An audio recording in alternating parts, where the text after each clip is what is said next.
Kumbinsido si ML Party List Representative Laila De Lima na hearsay o sabi-sabi lamang ang mga pasabog ni former Congressman Zaldico laban kay PBBM. Questionable din daw ang timing ng revelasyon.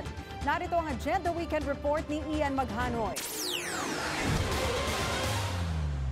Mula sa tila pagiging most hated character sa flood control scandal, tila nag-iba ang ihip ng hangin matapos ilabas ni ex-congressman Zaldico ang unang parte ng kanyang pasabog kahapon. Aniya, kumpas mismo ni Pangulong Ferdinand Bongbong Marcos Jr. at ng pinsan nitong si former House Speaker Martin Romualdez ang korupsyon sa 2025 national budget. Sinundan pa ito ng part 2 ngayong araw kung saan sinabi niya na walang pera na napunta sa kanya. 100 billion pesos daw ang pina-insert mismo ng Pangulo at 25 billion pesos daw dito napunta sa bulsa ni PBBM. Pero para kay mamamayang Liberal Party List Representative Laila De Lima, hearsay lang ang lahat ng naging pahayag ni Ko.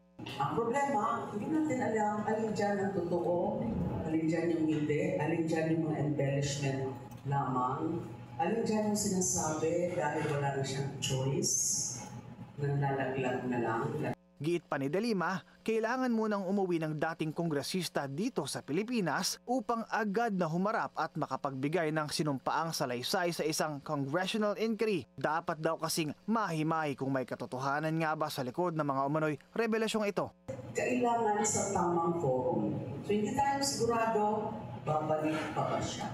Pasaring pa ni Congresswoman De Lima, questionable ang timing ng pasabog ni Ko. Bukas kasi, opisyal na ikakasa ang malawakang 3-day rally for transparency, accountability, justice and peace ng religious group na Iglesia ni Cristo. Idineklara na rin ng grupo na open ito sa lahat ng mga gustong lumahok. Nasa ibang bansa pa rin si Ko hanggang sa kasalukuyan para umano sa kanyang medical treatment. Inilahad din ng abogado nitong natatakot umuwi ang dating kongresista dahil sa mga natatanggap umano nitong banta sa kanyang buhay. Ayon kay De Lima, nakahanda sila sa iba pang umano'y bombshell statements ni Ko sa mga darating na araw hanggang hindi pa ito umuwi sa bansa. Para sa Agenda Weekend, Ian Maghanoy, Billionario News Channel.